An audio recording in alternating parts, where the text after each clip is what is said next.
কাজে গতবার যেরকম ছিল ঠিক সেরকমই থাকবে এবং এই বিষয়গুলোতে আমরা একটু স্ট্রেস দিয়েছি। নৌপথের নিরাপত্তার জন্য নৌ পুলিশকে বলা হয়েছে, জায়গা বলা হয়েছে কোন কোন জায়গায় বিশেষ করে থাকবে। বাল্কহেড যেটা আপনারা যেমন বালি ক্যারি করে সেগুলোকে 5 তারিখ থেকে মানে ঈদের 3 দিন আগের থেকে ঈদের পরে 7 দিন ইনক্লুডিং ঈদ এটা চলাচল করবে না, টোটালি বন্ধ, দিনেও না রাতেও না। রাতে স্পিড বোটগুলো যেন চলাচল না করে সেই ইনস্ট্রাকশন দেওয়া হয়েছে এবং বাইরের ডিস্ট্রিক্টের ডিসি সাহেবদের বলা হয়েছে যেখানে যেখানে নৌপথ দ্বারা প্রভাবিত এসব জায়গায় যেন ম্যাজিস্ট্রেট রাখেন, এই ইনস্ট্রাকশনগুলো যাতে মানা হয় সেগুলো। তো মোটামুটিভাবে গতবার যে ইনস্ট্রাকশন ছিল ওই ইনস্ট্রাকশনগুলোই হয়েছে, এখানে শুধু অ্যাড হয়েছে যেহেতু কোরবানি সেই কারণে। আপনাদেরকে আরেকটি তথ্য জানাই উত্তরবঙ্গের জন্য। উত্তরবঙ্গে আমরা রৌমারি থেকে চিলমারি রুটে 2টি মিডিয়াম ফেরি চালু করা হয়েছে। এই এখন ট্রায়াল রান চলছে, এটা চালু করা হবে। এটা যদি চালু করা হয় তাহলে উত্তরবঙ্গে যারা রৌমারি চিলমারি রুটে চলাচল করেন তাদের জন্য একটা সুবিধা হবে এবং এদিকে কানেক্ট করবে জামালপুরকে কানেক্ট করলে যেতে হবে ওনাদের ঢাকা আসা যাওয়াতে 100 কিলোমিটার মতো জায়গা মানে ডিস্টেন্স কমবে তাদের জন্য, দূরত্ব কমবে। সিলেটের জন্য হয়তো তাই হবে, মানে এইদিকে ডিস্ট্রিক্টগুলো জেলার জন্য 100 কিলোমিটার কমবে। এটা আমি মনে করি একটা বড় আমাদের অ্যাচিভমেন্ট। যদি সাধারণ মানুষের 100 কিলোমিটার কমে ডিস্টেন্স এবং টাইম, সেই সাথে হয়তো টাকা পয়সারও কিছু সাশ্রয় হতে পারে, আরো ভাড়া কমবে। তো এই জন্য দুটো আমরা ফেরি লাগিয়েছি। কালকের থেকে ঈদ উপলক্ষে আনুষ্ঠানিকভাবে ফেরি সার্ভিস চালু হবে, এখন ট্রায়াল রান চলতেছে। এটাতে ড্রেজিং করতে হয়েছে আমাদের অনেক দিন, ভরে গেছিল, পুরা ড্রেজিং করে এটাকে নৌ রুট তৈরি করে সেইখানে আসছে। আমি আশা করি যে এইগুলো প্রপারলি মার্কড হয়ে গেছে, যে নৌ রুটটা যাতে আবার কেউ চরের মতো উঠে না যায়, এটা একটা জিনিস। এবং বলা হয়েছে এখানে লঞ্চ মালিকদের প্রেসিডেন্টও আছেন যে বড় লঞ্চগুলো যাতে বুড়িগঙ্গাতে আসার সাথে সাথে একটু স্পিডটা কমায় ফেরার পথে এবং ইভেন যাওয়ার পথেও, এই রেসিংটা যেন না করেন। না হলে হয় কি ওই ঢেউয়ে ছোট ছোট নৌকা আশেপাশে যেগুলো থাকে এগুলো ডুবে যায়। আমরা চাই না এ ধরনের কোনো কিছু ঘটুক, সাধারণ মানুষের নৌকা হয়তো পারাপার করছে সেখানে। এই দুটো জিনিসই আমাদের অ্যাড করা ছিল এবং বলেছি যে কোনো ওভারলোড হবে না, আগের মতোই ওভারলোড হবে না, ছাদে যেন না ওঠে, ছাদে ওনারা যেন কোনো যাত্রীকে টিকিট না দেন। আরেকটি বিষয় আমি যেহেতু এখন ওয়েদারের প্রশ্ন আসছে, আমরা তো বড় বড় ওয়েদার রিপোর্ট পাই, যেমন কোনো সাইক্লোন আসছে, তো সেই সাইক্লোন কোন দিকে যাচ্ছে, কোথায় হিট করবে, এটা মোটামুটি এখন রুটটা জানা যায়, স্পিডও জানা যায়। কিন্তু এই সময়ে আমরা আভ্যন্তরীণ নৌ চলাচলের ক্ষেত্রে তেমন কোনো রিপোর্ট পাই না, মাঝে মধ্যে পাই। কিন্তু আমি মনে করি যেহেতু দক্ষিণবঙ্গেই বেশি এবং যত আমরা দক্ষিণে যাব ততই নদী আরো রাফ হয়ে যায়, তো সেই জায়গাতে একটা নৌ পথের জন্য একটা যাতে আবার পূর্বাভাস আমরা পাই, তাতে লঞ্চ মালিকদের সুবিধা হবে, তাদের চলাচলের পথে তারা সাবধানতা অবলম্বন করতে পারবে। কাজেই আমার মনে করি টিভিতেও যদি দেওয়া হয়, টেলিভিশনে স্ক্রল করে দেওয়া হয়, তাহলে সবাই জানতে পারবেন। আর আজকাল তো মডার্ন কমিউনিকেশন আছে, প্রত্যেকটি লঞ্চের সাথে তারাও জানতে পারবে। আশা করি, আমি আবহাওয়া পরিদপ্তর এখানে কেউ নেই, তো চলে গেছেন, কিন্তু আমি অনুরোধ করব আপনাদের মাধ্যমে যাতে এই ওয়ার্নিংটা দেওয়া হয়, বিশেষ করে এই সময় যখন বর্ষাকাল, বিশেষ করে এখন একটু কালবৈশাখী ভাব আছে, এই সময়টা নিম্নচাপ যখন হয় তখন শুধু নদী বন্দরকেও বলতে হবে, শুধু আপনি সমুদ্র বন্দর নয়, নদী বন্দর আপ টু ঢাকা, যদিও তাকে ঢাকাকে ইনক্লুড করে না, ঢাকা থেকে তো যায় মেঘনার দিকে, তো এই জায়গাটাও যদি ওয়ার্নিং দেওয়া হয়, একটা সংকেত দেওয়া হয়, তাহলে ওনারা সাবধানতা অবলম্বন করতে পারবেন। এই ছিল মোটামুটি আমার কথা নৌবন্দর নিয়ে।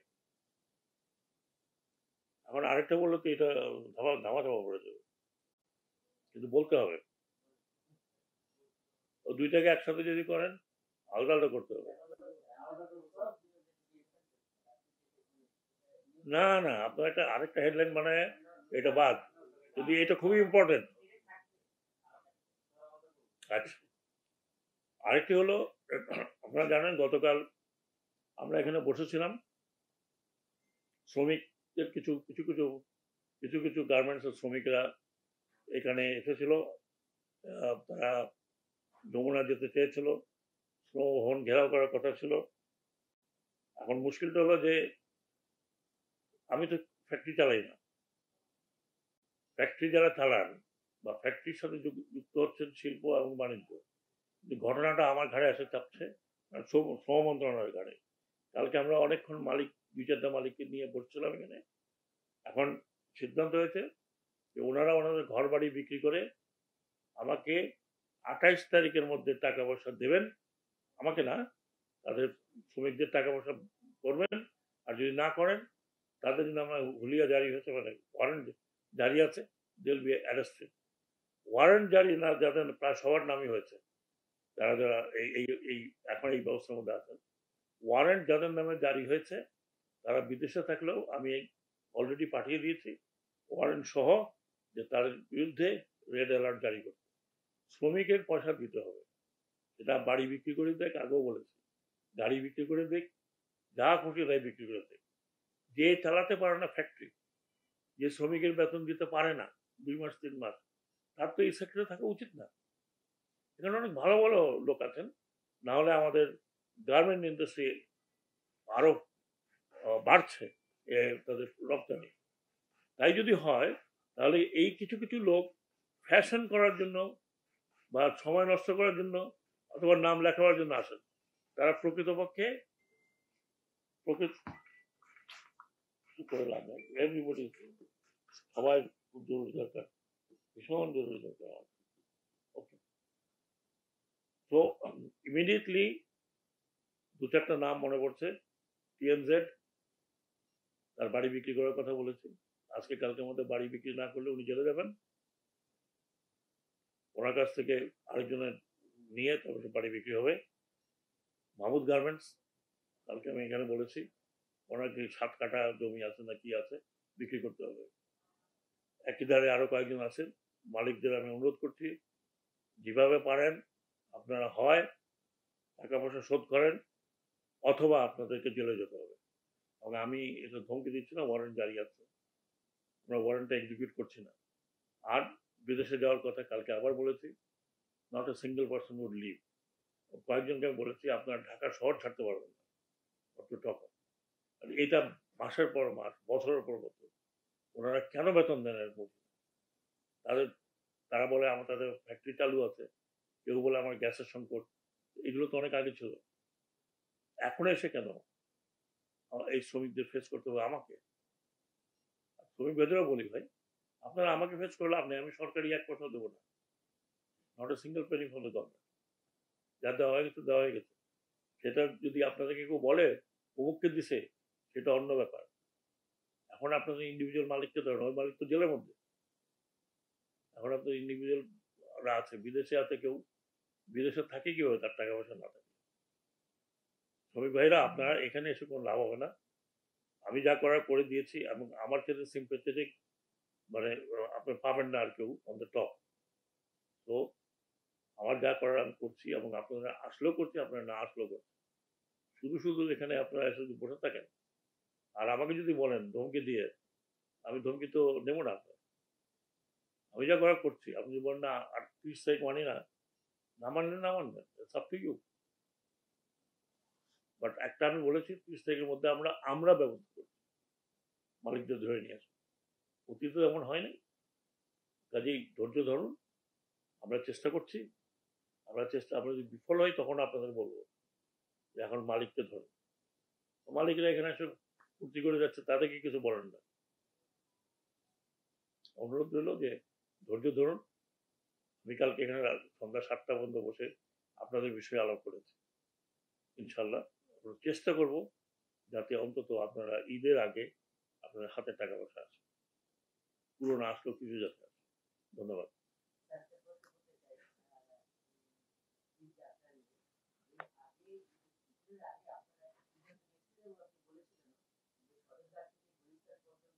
বাহ! এগুলো সব বলা আছে।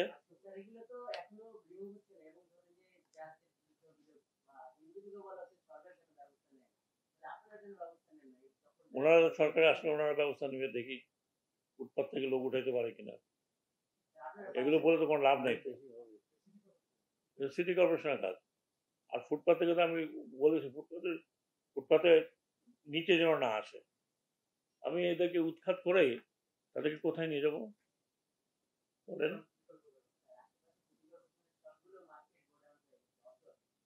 সিটি কর্পোরেশন, তো সিটি কর্পোরেশনকে বলেন, আমাকে কেন?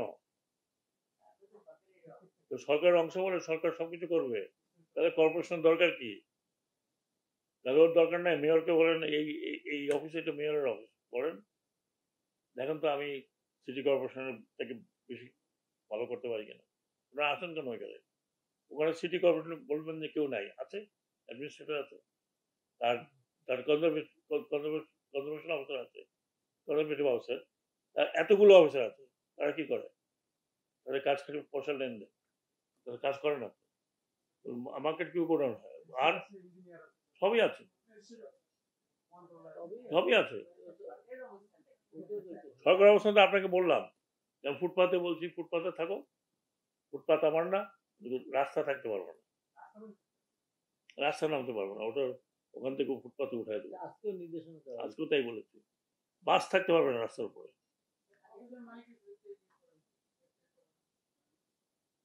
এটা তো আবার আমাদের দেখতে হবে, প্রায় 4, 1, 2, 3, 4, 5,